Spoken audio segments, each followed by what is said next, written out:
সরকার যেভাবে বাজেটের সাইজ বাড়াতে যে জায়গায় নিয়ে গেছে সেটার সাথে বাংলাদেশের রাজস্ব আয়ের কোনো সম্পর্ক নেই, এক নাম্বার।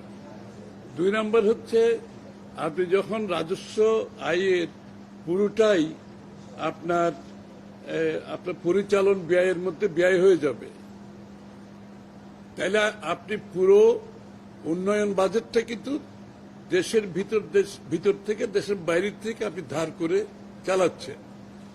তার ফলে যে সমস্যাটা হয় সেটা হয় কি, প্রথমত যে সরকার যখন দেশের ভিতরে অতিরিক্ত আপনি ঋণ নেয় দেশের ভিতর থেকে বাইরের থেকে, একদিকে বাইরের থেকে নিলে আপনার ঋণের বোঝা বাড়তে থাকে, দেশের মানুষকে সেটা দিতে হয় বছরের পর বছর, এবং সেটার ইন্টারেস্টের কারণে আপনার ডেভেলপমেন্ট ওয়ার্ক সাফার করে।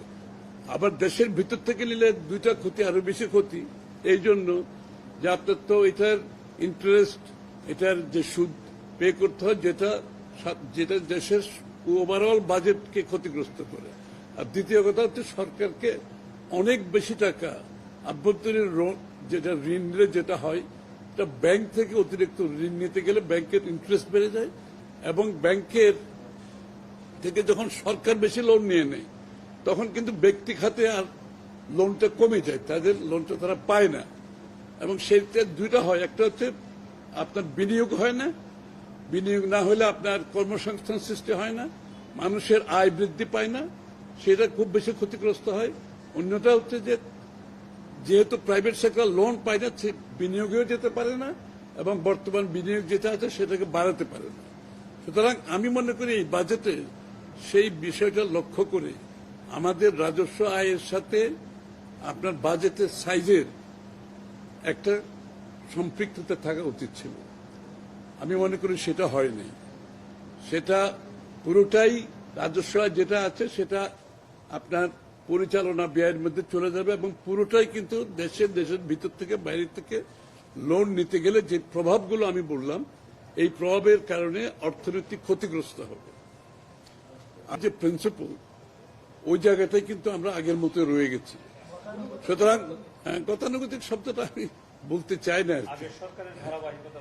অনেকটা সেই জায়গা থেকে একটা বেরোতে পারেনি।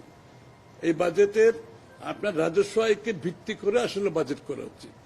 তাহলে আপনার প্রাইভেট সেক্টরে মানি ফ্লোটা থাকলো, তার বিনিয়োগ থাকলো, এবং ইন্টারেস্ট রেটটা কমে আসলো, আপনার বিদেশ থেকে ঋণটা কমে আসলো, ঋণ সার্ভিসিং কমে যায়, সুদের হার, সুদটা কম পেমেন্ট করতে হবে, কিন্তু সেই জায়গা থেকে আমরা খুব একটা সরে আসতে পারি নাই।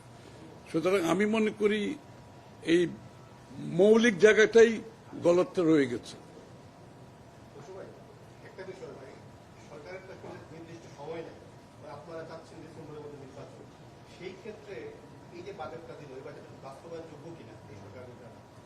আমি তো বললাম বাস্তবায়নের জন্য যে আপনার যদি এখন আমাদের বৈদেশিক ঋণ প্রায় 3.5 বিলিয়নের মতো, এরকম কিছু একটা ফিগার আছে, তাহলে আপনি ওইটাকে মাথায় রাখতে হবে, আপনার রাজস্ব আয়কে মাথায় রাখতে হবে।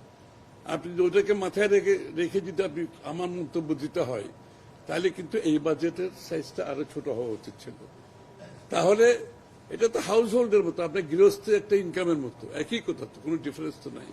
সুতরাং সেই ক্ষেত্রে আমি মনে করি গুণগত দিক থেকে এই বাজেটে আমরা কোনো কিছু পরিবর্তন দেখিনি, শুধুমাত্র সংখ্যার সামান্য, কিন্তু ওই প্রিন্সিপাল কিন্তু একই রয়ে গেছে, যে ওদের যে কাঠামো কিন্তু একই রয়ে গেছে।